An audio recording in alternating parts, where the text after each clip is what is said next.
नाम जप करो और माता पिता को भगवान मान लो।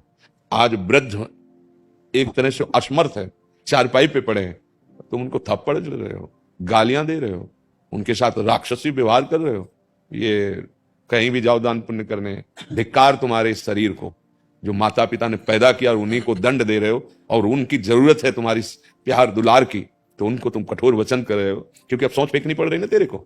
और तेरे गर्भ से लेकर जब तक तू चेतना को पूर्ण रूप से प्राप्त नहीं हो गया तब तक उन्होंने सोच फेंकी सब। इसलिए हम बार बार इस प्रसंग को कहते हैं, हमारी समाज इतनी स्वार्थी होती चली जा रही, इतनी भ्रष्ट बुद्धि होती चली जा रही। सबसे पहले भगवान माता पिता है, दूसरे की पूजा की मत सोचो, मंदिर भले मत जाओ, लेकिन वो बूढ़े जो माता पिता है उनके कपड़े धो दो, उनको भोजन दे दो, उनके पैर छुओ और उनकी बात सुनो, उनको प्यार से, वो गाली दे रहे हैं माना, क्योंकि समय स्वभाव बिगड़ चुका है उनका, वृद्धावस्था में, उनसे प्यार से बात करो, उनकी सेवा में त्रुटि मत। आज जो दुर्दशा समाज की देख रहे हैं ना, बहुत बहुत, ये नए बच्चे कुछ नहीं समझ रहे, धर्म न भगवान न वयोवृद्ध, बूढ़े को थप्पड़ों से बहु मार रहे, बूढ़ी सास है थप्पड़ों से मार। एक बार वामदेव जी महाराज मंडली के साथ भ्रमण कर रहे थे संत, उन्होंने देखा कि एक नौजवान बूढ़े बाप को जूतों से मार रहा है।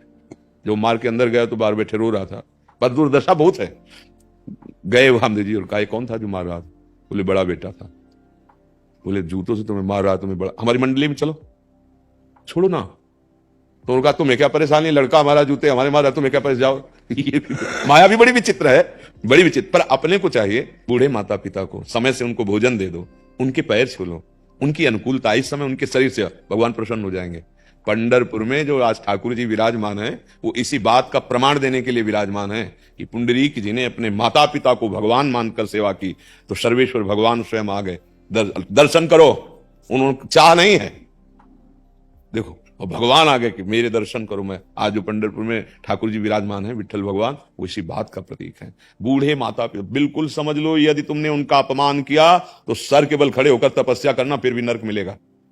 आज जो हमारी समाज है ये बहुत गिरती चली जा रही। बच्चे बच्चियां ऐसी बदतमीजी से बात करते हैं माता पिता से, ये लगता है ये पढ़े लिखे हैं।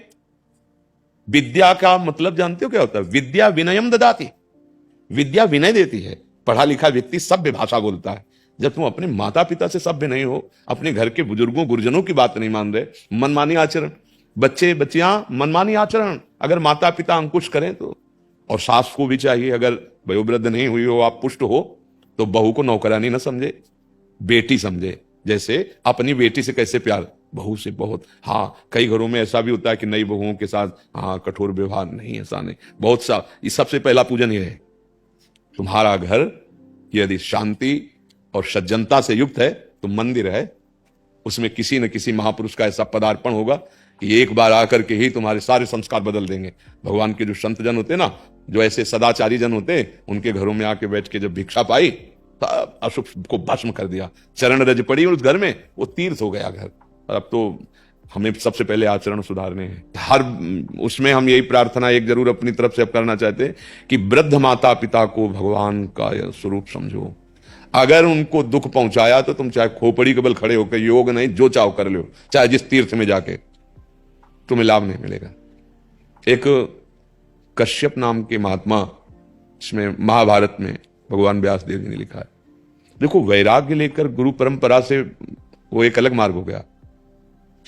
बूढ़े माता पिता हैं, उनकी अनुमति नहीं, उनकी आज्ञा नहीं, आप उनको छोड़ दिए।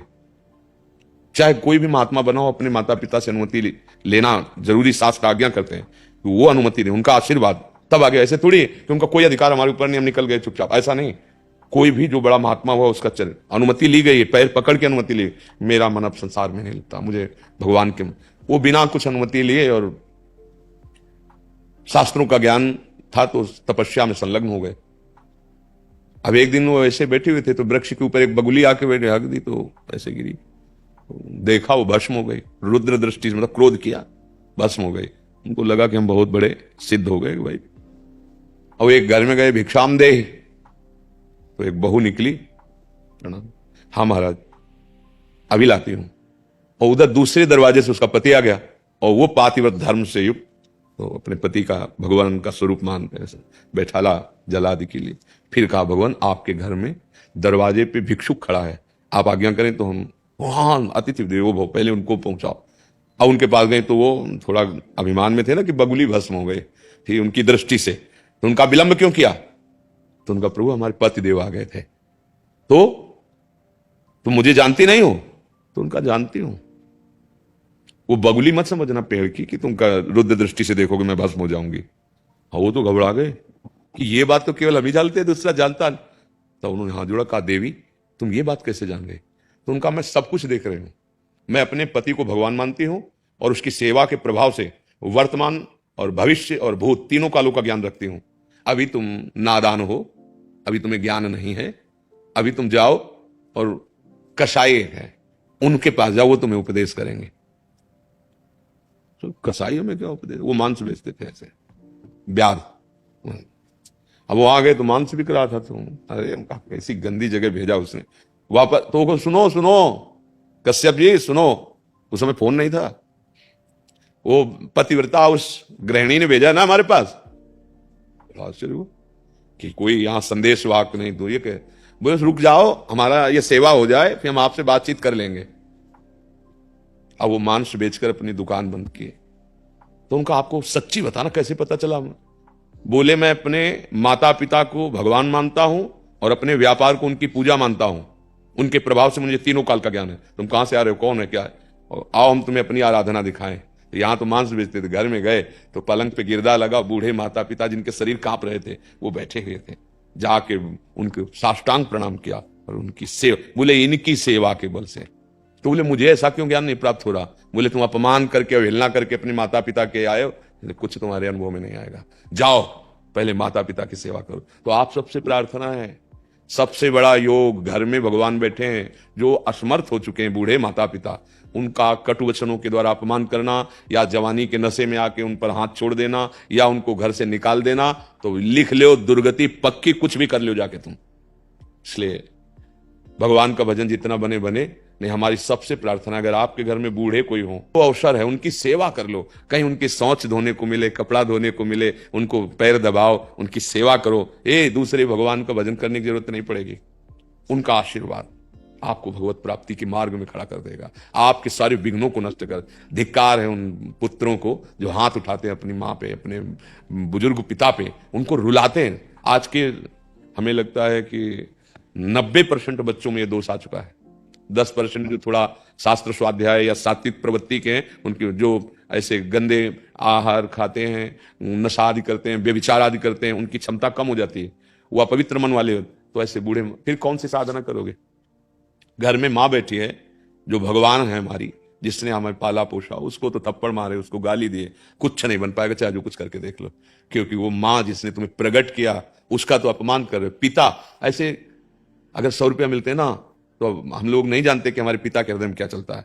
आज बच्चे को ये पवाना है, आज बच्चे के लिए ये लाना है, परिवार के लिए। वही जब बूढ़े हुए अब तुम्हारी आवश्यकता है, तुम उनको थप्पड़ मारते हो, गाली देते हो, अपमानजनक। भैया सब योगों का योग एक बात, गृहस्थी में हो, नाम जप करो, मेहनत करो, पैसे कमाओ धर्म पूर्वक और अपने माता पिता की सेवा कर ले जाओ। सही कहते हैं, हृदय की बात कहते हैं। घर बैठे भगवान आ जाएंगे, घर बैठे कोई महापुरुष आ जाएगा और ऐसा मार्ग तुम्हें दे देगा हृदय में, जिससे तुम माया से मुक्त हो जाओगे। ये जो आज हमारे बुजुर्गों का, बूढ़ों का जो अपमान हो रहा है, धर्म से जो विरुद्ध आचरण हो रहे हैं, इनकी सुधार की बहुत आवश्यकता है। हमारे नवयुवक बहुत भटकते चले जा रहे हैं। वो ड्रग्स ले रहे हैं तो माता पिता की सेवा करेंगे, गांजा पी रहे हैं, बेविचार कर रहे हैं, वो माता पिता की सेवा करेंगे। तो ये इसलिए तो हमें लगता है सबसे बड़ा योग, अगर हमारी प्रार्थना माने, नाम जप करते हुए, और चराचर जगत में भगवान है तो मेरे माता पिता तो भगवान है ही है। अगर माता पिता की सेवा कर ली तो सारे तीर्थ, सारे मंदिर जाने का फल मिल जाएगा। और सब जगह जाओ, उन बूढ़ों को भोजन नहीं, उनको गालियां, अपमान, तो कहीं भी जाओ ठोकर और अपराध करके आओगे और वो तुम्हारी दुर्गति कर देगा। ये हमारी नव युवकों से और नवीन पीढ़ी से प्रार्थना है, क्योंकि ये वचन यही नहीं, आगे तक लाखों लोग सुनते हैं, तो अपने माता पिता को भगवान समझे, उनकी सेवा करें।